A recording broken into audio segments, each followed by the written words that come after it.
Frères et sœurs, que la paix et la grâce de notre Seigneur et Sauveur Jésus-Christ soient avec vous.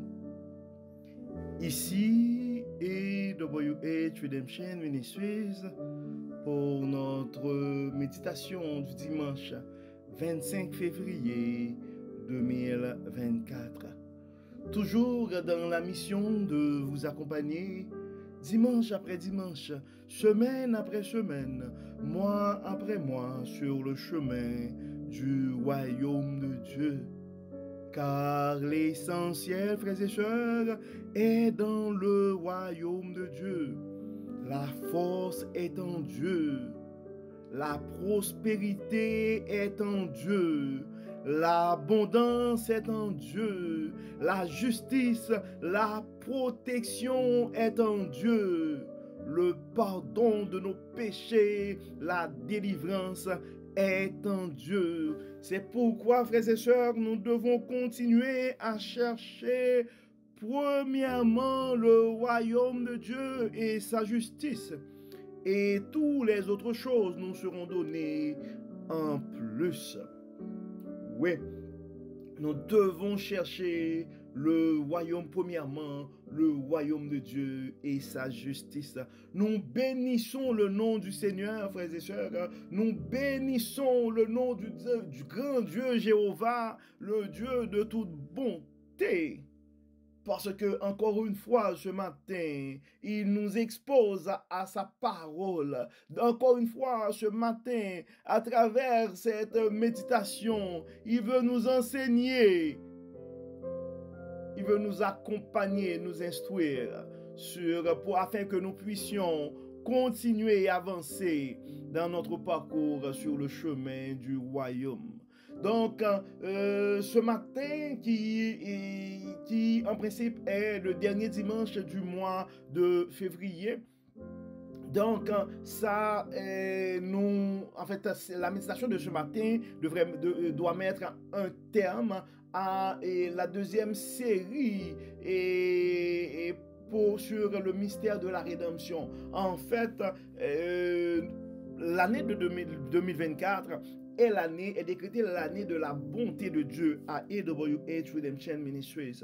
Et l'une des grandes manifestations de la bonté de Dieu que nous avons identifiée, c'est vraiment ce qu'on appelle le mystère de la rédemption. Donc, nous avons pris le temps pendant le mois de janvier et de parler de tout ce qui est des grands points, des grandes lignes qui sont développées au niveau théologique, donc ce qui est enseigné en fait à travers le mystère de la rédemption. Pendant le mois de février, nous avons pris le temps de regarder les prédications, ce qui est prêché et généralement dans l'église chrétienne par rapport au mystère de la rédemption. Et le mois prochain, pendant le mois de mars, nous allons développer une nouvelle série où nous allons prendre le temps de regarder comment nous autres, dans notre vie, dans notre parcours, et comment nous vivons, quand nous recevons ces messages, c'est quoi l'application de tout ce qui est enseigné, de tout ce qui est prêché par rapport au mystère de la rédemption, comment on vit toutes ces choses-là dans notre expérience chrétienne. Donc, ce matin, nous allons pour conclure cette série sur les prédications, sur ce que j'appelle l'évangile de la rédemption. Donc ça va être un combo. C'est comme un mélange de tout ce qui a été, un résumé de tout ce qui a été dit pendant depuis le mois de février par rapport au mystère et de la rédemption. Donc la première chose, si on pourrait résumer en ça, c'est on voit que quand on parle les prédications, l'évangile, dans l'évangile de la rédemption, on voit on est racheté, c'est être racheté, on est sauvé, on est délivré. Donc être racheté, donc le mystère de la rédemption nous accorde le pardon. Donc c'est être pardonné. Et ça nous donne une certaine sainteté aussi à travers le Saint-Esprit qui est en nous. Donc et à travers la rédemption, donc être racheté, donc ça veut dire qu'on est plus coupable, on est pardonné, on est devenu saint, on est devenu justifié, délivré, parce que le salaire du péché c'est la mort. Et on voit que à travers le mystère de la rédemption, on est devenu comme un adopté et on devient des enfants de Dieu et on est réconcilié. Ça crée aussi une sorte de réconciliation entre nous et Dieu. Donc, la première chose qu'on parle, une fois qu'on parle de rédemption, on voit le rachat de nos péchés, on voit le pardon de nos péchés. Donc, c'est l'une des choses qui est prêchée, le pardon des péchés, et c'est l'une des choses qui est prêchée au niveau de la rédemption, du mystère de la rédemption. Donc, c'est le pardon de nos péchés.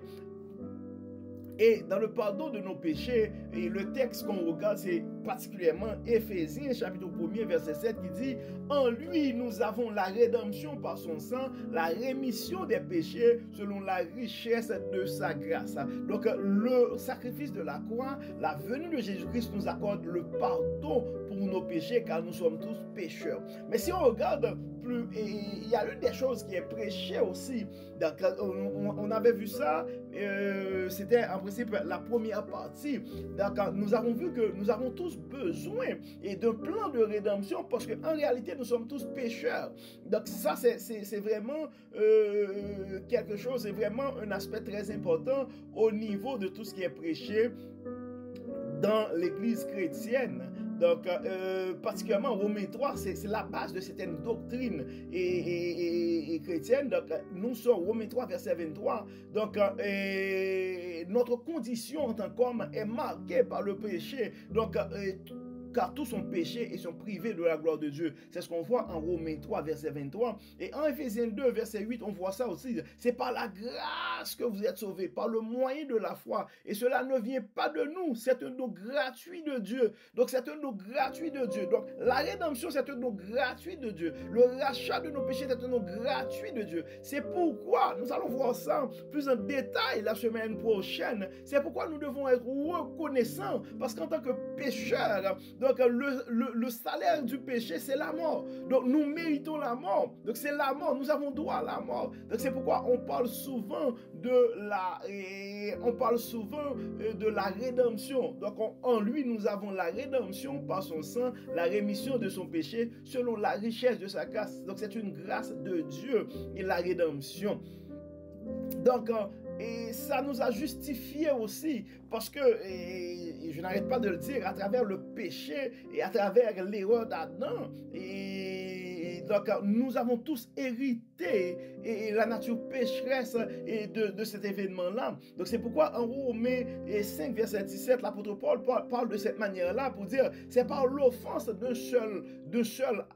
C'est par l'offense d'un seul, la mort a régné par lui-même. À plus forte raison, ceux qui reçoivent l'abondance de la grâce et du don de la justice régneront-ils dans la vie par Jésus-Christ lui seul.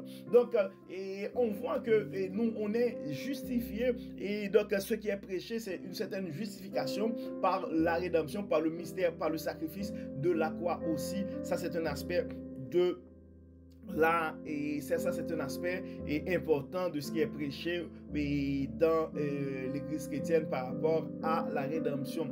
L'autre aspect qu'on parle beaucoup aussi, c'est la libération de l'esclave du péché. On n'est plus l'esclave du péché, on n'est plus l'esclave de la peur, nous sommes des enfants de Dieu. On chante souvent, donc on voit que dans Tite 2 verset 14, et on parle de cet aspect dans 1 Pierre 1 et verset 14 à 18. Donc ce sont des textes qui parlent de cette libération-là. Donc on était comme l'esclave du péché, mais à travers le sacrifice de la croix, on n'est plus esclave du péché. Nous sommes devenus des enfants de Dieu. On n'est plus aussi l'esclave. Donc on a parlé de ce qu'on appelle, ce que j'appelle l'évangile de la libération par rapport au mystère et par rapport au mystère de la rédemption. On voit non seulement nous étions esclaves du péché, nous sommes libérés libérés de ça. Donc nous sommes libérés aussi du joug de la loi, de la malédiction de la loi. Ce que apôtre Paul parle en Galates chapitre 3 verset 13 aussi. Donc on est libéré de la loi. C'est pourquoi souvent on voit dans certaines églises chrétiennes, certains chrétiens répètent souvent cette parole: on n'est plus sur la loi, maintenant c'est la grâce, le règne de Jésus-Christ, la venue de Jésus-Christ, sa mort et sa résurrection nous accordent la grâce. On n'est plus l'esclave de la loi. Autre chose qui est prêchée aussi, c'est l'adoption de la famille de Dieu. Nous ne sommes plus esclaves du péché, nous ne sommes plus esclaves de la loi, mais nous sommes devenus aussi des enfants de Dieu. Donc nous avons été adoptés dans la famille de Dieu. Donc en Galates 4 verset 5, apôtre Paul parle de ça aussi. Galates 4 verset 5, donc ça parle un peu de notre adoption dans la famille divine, de la famille de Dieu. C'est pourquoi généralement on dit: je suis fille de Dieu, je suis fils de Dieu. Donc c'est la rédemption, c'est vraiment le sacrifice de la croix, le mystère de la rédemption qui nous donne cet aspect-là. En fait, on pourrait dire aussi que ce qui est prêché au niveau dans l'église chrétienne par rapport à la rédemption, c'est la paix avec Dieu. Donc c'est comme on était en rébellion, on était en conflit, on était en désaccord avec Dieu par rapport à nos péchés. Mais le sacrifice de la croix apporte cette paix-là. Il y avait comme une sorte de réconciliation, la paix avec Dieu. L'apôtre Paul parle de ça aussi en Colossiens 1er, versets 18 et 20. Et ça parle de la paix et de cette réconciliation, de la paix qui a établi maintenant entre nous et Dieu. Et donc si on regarde je vais prendre le temps quand même et de lire pour vous le texte et que nous trouvons en 1 Colossiens et chapitre 1er verset 18 et 20. Nous allons voir ce que apôtre Paul dit par rapport à ça. C'est comme un rappel pour certains, et si vous aimeriez avoir plus de détails, vous pouvez regarder les autres vidéos. Il est la tête du corps de l'Église. Il est le commencement, le premier d'entre les morts, afin d'être en tout le premier. Verset 19. Car Dieu a voulu que toute plénitude habitât en lui. Ici, on parle de Jésus-Christ. Maintenant, dans le verset 20, ça dit: il a voulu par lui réconcilier tout avec lui, même tant ce qui est sur la terre que ce qui est dans les cieux. Donc c'est là qu'on parle vraiment de la réconciliation avec Dieu, en faisant la paix par lui. Par quel moyen? Par le sang de sa croix. Je vais relire le verset 20. Il a voulu par lui réconcilier tout avec lui-même, tant ce qui est sur la terre que ce qui est dans les cieux. En faisant quoi? En faisant la paix par lui, par le sang de sa croix. Donc on voit que le sacrifice de la croix, et apôtre Paul veut vraiment à travers le et signaler ici qu'à travers le sacrifice de la croix, donc non seulement la paix est rétablie entre nous et Dieu, mais c'est vraiment par le moyen de la réconciliation est établie, la paix est établie entre nous et Dieu. On est réconcilié avec Dieu, mais par quel moyen? Par le sang de sa croix, c'est-à-dire par ce qu'on appelle le mystère de la rédemption dans le contexte qu'on parle et aujourd'hui. Et ça nous accorde aussi ce qu'on appelle la possibilité d'avoir la présence du Saint-Esprit en nous. Donc ça apporte la présence du Saint-Esprit en nous. Et donc en 1 Corinthiens chapitre 6 verset 19 et 20, ça dit: ne le savez-vous pas, votre corps est le temple du Saint-Esprit qui est en vous et que vous avez reçu de Dieu. Vous ne vous appartenez pas à vous-même, car vous avez été rachetés à un grand prix. Rendez donc gloire à Dieu dans son corps, dans votre corps et dans votre esprit qui appartiennent à Dieu. Donc on va en parler davantage aussi la semaine et le mois prochain. Donc on voit, et dans ce texte-là, il y a plein de choses qui est résumé. Donc on voit que vous avez été rachetés à un grand prix. Donc, encore une fois, le rachat de nos péchés par le sacrifice de la croix. Donc, ça permet quoi? Ça nous donne la possibilité aussi que notre corps, maintenant, notre corps n'est plus à nous. Notre corps est à Dieu et notre corps est habité par son Saint-Esprit. Donc, on voit que puisqu'on a été racheté, donc on était esclave du péché, on est racheté. Maintenant, le Saint-Esprit est en nous. Donc, il y a une parole qui nous dit de ne pas attrister le Saint-Esprit qui est en nous, parce qu'il faut garder le Saint-Esprit en nous. Donc, le Saint-Esprit qui est en nous fait que notre corps n'appartient plus à nous, mais à Dieu. Donc, c'est pourquoi nous devons rendre gloire à Dieu dans notre corps. Ça pourrait être l'objet de toute une autre, je pourrais dire, étude, mais la chose que nous devons nous rappeler, c'est le sacrifice, ce qui est prêché aussi au niveau du mystère de la rédemption. Donc, le sacrifice de la croix nous accorde aussi et la présence du Saint-Esprit en nous. Donc, en gros, frères et sœurs, donc, on voit que la rédemption, et par rapport à tout ce qui est prêché, maintenant de plus en plus, on peut comprendre que la rédemption, c'est pas une mince affaire. D'ailleurs, nous autres, on l'identifie comme l'une des plus grandes manifestations de la bonté de Dieu. Pour moi, c'est la plus grande manifestation de la bonté de Dieu, donc le plan de rédemption. Parce que nous autres, à cause de notre péché, Dieu nous a donné une vie. Dieu, c'est comme la mort, donc nous avons péché, nous avons détourné le premier plan divin. Dieu est bon, dans son amour, il a envoyé son Fils unique pour nous rétablir, pour rétablir la relation, pour rétablir la connexion et pour nous donner une nouvelle chance. C'est pourquoi nous devons être reconnaissants. Nous allons parler en détail et plus en détail de ça le mois prochain, parce que le mois prochain, ce que nous allons voir, c'est surtout comment dans notre vie pratiquement. Donc on voit que ce qui est enseigné, on voit ce qui est prêché. Mais maintenant, ce qui est important, c'est notre vie. C'est quoi l'impact, l'effet, comment nous vivons dans notre vie de tous les jours, dans notre parcours, dans nos relations avec les autres, ce message, ces instructions-là que nous avons reçues par rapport au mystère de la rédemption. Il y a quand même quelques versets que j'aimerais partager avec vous en plus par rapport au mystère de la rédemption. Ce sont les paroles que nous trouvons en Psaume 130, versets 7 et 8, parce que ces versets-là vont nous aider à mettre la table au moins pour ce que nous aurons et la nouvelle série que nous allons avoir la semaine prochaine.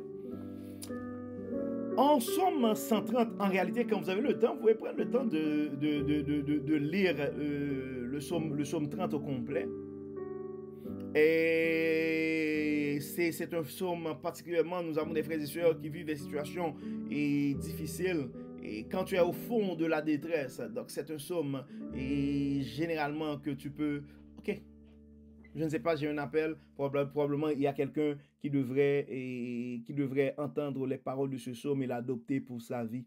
Et enfin, le psaume 130, on va lire le psaume 130 au complet et on va prendre le temps pour commenter les deux versets. Nous allons lire la Bible du semeur, et le titre du psaume 130, c'est « Du fond de la détresse ». Pour un verset, ça dit « Cantique pour la route vers la demeure de l'Éternel ». Cantique pour la route vers la demeure de l'Éternel. Je ne sais pas, tu es sur quelle route présentement, mais ça pourrait être un cantique pour toi. Du fond de la détresse, je t'invoque, Éternel. Seigneur, écoute-moi. Sois attentif à mes supplications. Ô Éternel, si tu retiens nos fautes, Seigneur, qui donc subsistera? Mais le pardon se trouve auprès de toi, afin que l'on te craigne. Moi, je m'attends à l'Éternel. Oui, je m'attends à lui de tout mon être. J'ai confiance en sa parole. Je guette le Seigneur bien plus que les guetteurs attendent le matin. Oui, plus que les guetteurs attendent le matin. Ô Israël, place ta confiance en l'Éternel, car c'est auprès de lui que l'on trouve l'amour, la délivrance abondante auprès de lui. Verset 8, et c'est lui qui délivrera Israël de tous ses péchés. Nous allons prendre le temps de regarder les versets 7 et 8 par rapport au mystère de la rédemption. On parle de l'année de la bonté de Dieu. Donc la bonté de Dieu, ça devrait être une confirmation pour toi ce matin, mon frère. Ça devrait être une confirmation pour toi ce matin, ma soeur. Peu importe ta situation, peu importe ce que tu as déjà vécu ou ce que tu es en train de vivre ce matin, ça ne change en rien la bonté de Dieu et l'amour de Dieu pour toi. Car la plus grande manifestation de l'amour ou de la bonté de Dieu, c'est le mystère de la rédemption. Car toi et moi, nous méritons la mort. Donc, par le sacrifice de la croix, Dieu a envoyé son Fils unique afin que quiconque croit en lui ne périsse point, mais qu'il ait la vie éternelle. Donc ça, il faut mettre la base par rapport à ça. Donc, puisque Dieu a manifesté son amour, sa bonté, la bonté de Dieu est prouvée et justifiée pour quiconque croit en lui. Donc ça fait que nous autres, en tant que chrétiens, nous devons placer notre confiance en l'Éternel. Donc quand ça va mal, ce n'est pas le temps de t'inquiéter. Tu dois placer ta confiance en l'Éternel. Donc c'est pourquoi le psalmiste appelle pour faire un appel pour dire: oh Israël, moi, le message que j'ai probablement pour toi ce matin: oh mon frère, oh ma soeur, place ta confiance en l'Éternel, car c'est auprès de Dieu que tu vas trouver l'amour. Ça, c'est le message pour quelqu'un. L'amour que tu cherches présentement, tu vas trouver cet amour-là auprès de Dieu. Mets ta confiance en l'Éternel. C'est un message pour toi ce matin. Mets ta confiance en l'Éternel. C'est en Dieu que tu vas trouver l'amour et la délivrance que tu es en train de chercher présentement. Donc l'amour et la délivrance sont en Dieu. L'amour et la délivrance sont en Dieu. Et la délivrance par rapport à la situation que tu es en train de vivre, mais la délivrance aussi pour le pardon de tes péchés, ça dit c'est lui qui délivrera Israël de tous ses péchés. Donc c'est Dieu qui va te délivrer aussi de tous tes péchés. Et c'est ça tout le sens du mystère de la rédemption. Donc le mystère de la rédemption nous permet d'avoir cette confiance aussi.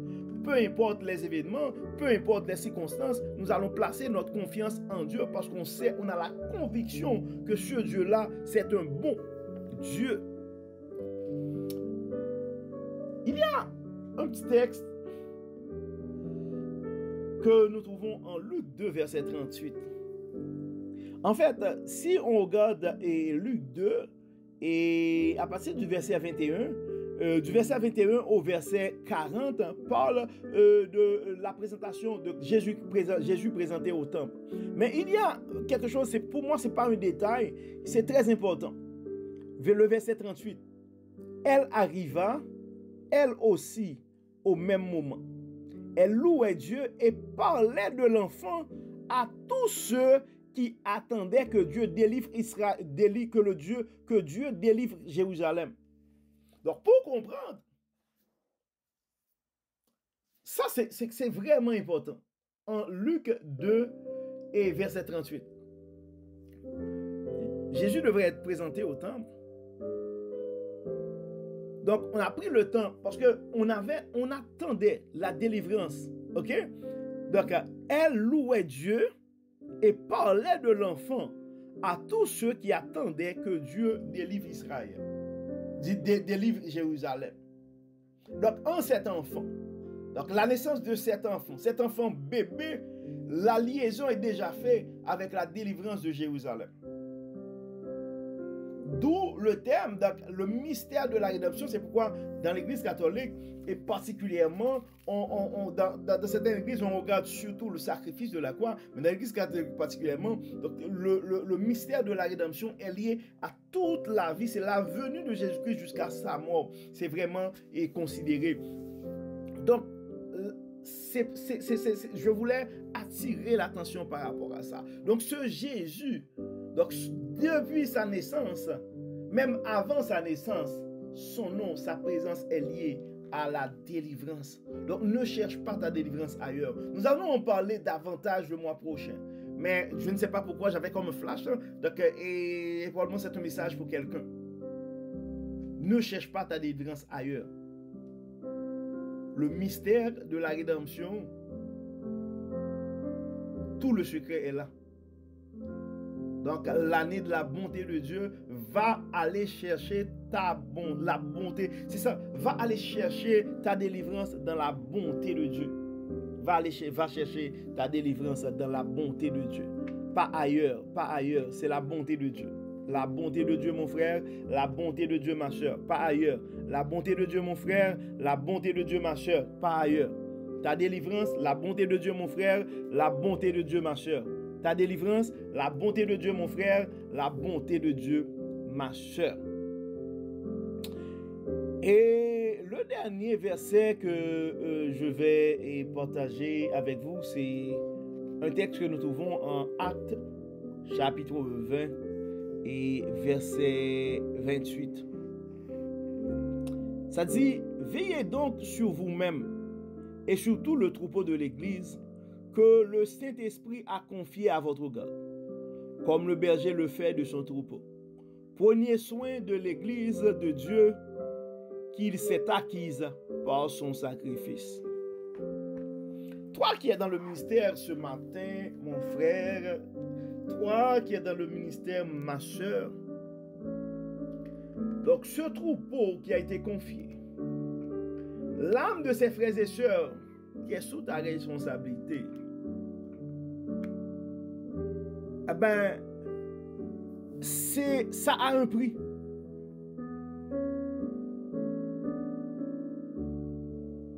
Donc ça a été acquis par un sacrifice. Le sacrifice de la croix. L'âme de la personne qui est en face de toi ce matin a été rachetée par un grand prix. Donc c'est pourquoi nous avons du prix aux yeux de Dieu. C'est pourquoi nous devons respecter l'être humain en général. Car si Dieu a sacrifié son Fils pour le salut de ces personnes, donc fais en sorte que la vie de ces personnes, que toi tu ne sois pas une raison pour la chute de ces personnes. Nous avons dit beaucoup de choses, frères et sœurs, sur les prédications, beaucoup de choses. En fait, la rédemption, c'est tellement intense, c'est tellement vaste. Donc, on pourrait dire plus. Mais on pourrait juste résumer tout ça. Par le ministère de la rédemption, la première chose, nous avons tous besoin d'un plan de rédemption. La deuxième chose, nous avons été déjà chanceux. Dieu nous a accordé ce plan de rédemption qui nous donne la possibilité, qui a racheté nos péchés, qui nous a rachetés, qui nous donne la possibilité d'avoir la vie éternelle. Donc ce plan de rédemption qui nous accorde le pardon de nos péchés, qui nous apporte le Saint-Esprit de nos vies, qui nous permet d'être justifiés, délivrés, libérés. Et ce plan de rédemption nous accorde aussi la possibilité de pouvoir nous identifier comme des enfants de Dieu et de nous réconcilier avec Dieu aussi. Donc si Dieu a fait toutes ces choses pour nous, nous devons mettre notre confiance en lui, car la source et l'amour que nous cherchons, la délivrance que nous cherchons est en Dieu. N'oublions pas que le nom du grand Dieu, le Jésus dont on parle ce matin, son nom, depuis sa naissance, même avant sa naissance, est lié à la délivrance. Il y a toute une puissance dans ce nom-là. Et dans Acte 20, verset 28, donc l'apôtre Paul vient nous rappeler que nous qui sommes dans le ministère, nous devons comprendre que l'Église, en fait, les enfants de Dieu, les enfants, en fait, nos frères et sœurs, leurs âmes ont du prix aux yeux de Dieu. Donc Dieu a racheté leur âme au prix du sang. C'est le sacrifice. C'est par grâce à un grand sacrifice que ces gens qui nous entourent sont présentement avec nous. Donc nous devons faire en sorte que notre témoignage ne porte pas ces gens à abandonner le chemin du royaume de Dieu. Maintenant, c'est le temps de prier, frères et sœurs. C'est le temps de prier. Nous allons vers Dieu. Nous allons dire merci à Dieu pour le mystère de la rédemption. Probablement, on a dit beaucoup de choses. Mais c'est à Dieu de révéler à toi. Parce qu'un mystère, on l'avait vu à la fin de l'année dernière, c'est quelque chose qu'on ne peut pas voir à l'œil nu. On peut bien vous expliquer le mystère de la rédemption, mais ça pourrait arriver que ça ne rentre pas vraiment dans ta tête, ça ne rentre pas dans ta logique. Mais nous allons demander à Dieu que Dieu puisse te révéler à toi et son amour, sa bonté. Et à ce moment-là, son Saint-Esprit va habiter en toi. Et de cette manière, tu vas être en mesure de vivre et de profiter non seulement du plan de rédemption, du mystère de la rédemption, mais de l'amour et de la bonté de Dieu. Nous allons prions frères et sœurs. Dieu de bonté, Dieu de miséricorde, merci pour ton amour, merci pour ta grâce, merci pour tout ce que tu as fait pour nous et particulièrement pour le plan de rédemption. Merci Seigneur pour tous les enseignements, merci Seigneur pour toutes les révélations que tu nous as fait par rapport à ce mystère.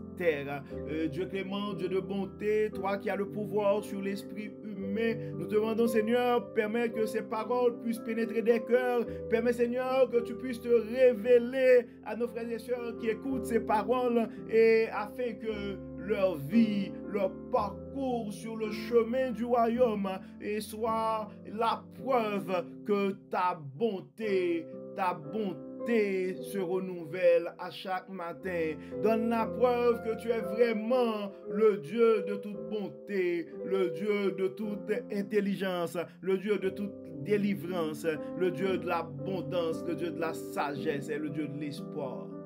Dieu clément, Dieu de bonté, nous savons que nous sommes pécheurs. Nous te demandons de ne pas rentrer en jugement avec nous et nous te demandons de nous pardonner. Et permets Seigneur que ton Saint-Esprit puisse habiter en nous et dans chacun de nos frères et sœurs ce matin, afin que notre corps, notre esprit notre corps soit vraiment un temple qui habite, que là où tu habites, que ton Saint-Esprit puisse habiter en nous et que nos actions, nos paroles et nos pensées soient vraiment des paroles de bonté.